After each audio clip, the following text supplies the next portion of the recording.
šajā vakarā startēs pusfināla duels starp regulārās sezonas 2. un 3. spēcīgāko komandu. Mogo LSPA savā laukumā uzņems Kurbadu, pie kam pievienojies rezultatīvi Kristaram Ansonam. Sezonas beigās 7 spēlēs, 6 vārtu un 8 piespēles, bet šeit vēl viens bīstams moments. Un tagad moments vārtu priekšā, bet pārāk ilgi gatavoja šeit metienu. Tagad ripa nenonāk tomēr Mogo komandas vārtos. Trauksmains moments pie laukuma saimnieku cietokšņa. Pagaidām nesako mētiens Bērziņš. Tagad met, ripa lido garām vārtiem. Izspēl vārtu priekšā un Milbergs. Ar Ginto Milbergs vēlreiz tiek galā ar Bajeru un metienu. Nedabū ripu ārā no zonas Kurbats. Tagad Ladusānam iespēja. Arī Ladusānam tas neizdodas. Meija metiens vārtī 1-0. Gins Meija, komandas kapteinis, atklāja spēles rezultātu.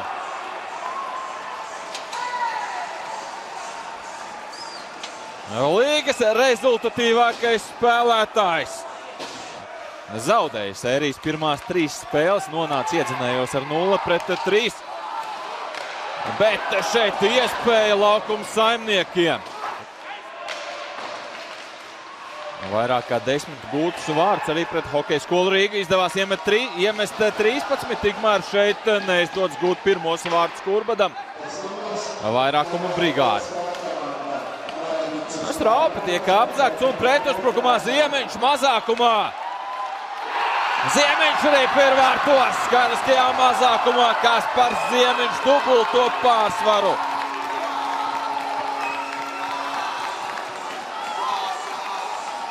Mogo 2. reizi šajā sezonā gūsta vārtu skaidriskajā mazākumā pret Kurbadu. Bet līgas jaunākais spēlētājs var atviegloti nopūsties, tikmēr šeit Streikišs pie pretinieku vārtiem. Jā, gadījās sezonas laikā arī tāda melnāka svītra Kurbadam. Sanāca arī zaudējuma sērija, bet tikmēr Ansons vārtu priekšā 3-0. Kristers Ansons. Ir ko svinēt Kristeram Ansonam, jaudīgs papildinājums Mogo sezonas izskaņā. Nāk tā kā saviem aizsargiem. Tagad Grekos notur ripu uzbrukuma zonā. Ciprus vēlreiz Ančs iziet no vārtiem. Jūtas brīvi. Viņš šādi spēlē, jo tagad Puriņš metiens un ripa ir vārtos. 4-0. Arī otrā perioda pašās beigās izdodas gūto vārds Mogo. Neko liek šeit neizdomāja Ričards Puriņš, šķērsoja zilo līniju, izšķīrās par metienu un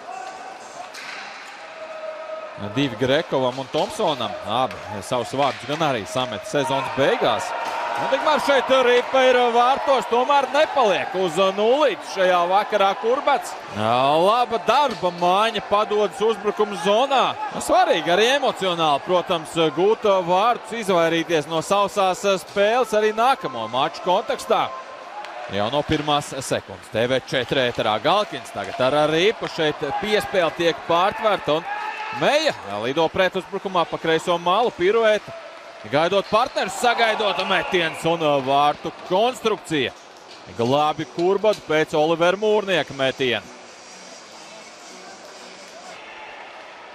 Tagad 2-1 izgājiens. Piespēle Bajeruns iepauzē, piespēlē un metiens tikai tagad seko. Jā, pēdējā spēlē pret Prizmu palika sausā, bet pirms tam 6 rezultatīvas spēles pēc kārtas bija Līdzbargam, un pie tam šajās 6 spēlēs, kā pats izteicies, tad gribētu uzspēlēt vienā komandā ar savu dēlu. Līdz ar to vēl pāris sezonas vajadzēs. Relikam uzspēlēt, tikmēr Iekimos šeit skaists metiens pēc piruētas. Redzētu laukumā iepriekšējos periodos. Tagad spēles beigās dod iespēju izskrieties arī Siņa Gubovam, arī Kamergrauzim, kurš arī dzen šeit piespēlē un bīstams moments un ripa ir vārtos. Tieši Antons Siņa Gubovs. 3 sekundes līdz beigām, panāk 5-1. Jaudīgs noslēgums arī trešajam periodam padodas Mogo, iemet pirmās trešdaļas beigās. Tas ir arī viss šajā vakarā. Pārliecinoši uzvara Mogo, sodīja pretinieks par kļūdām.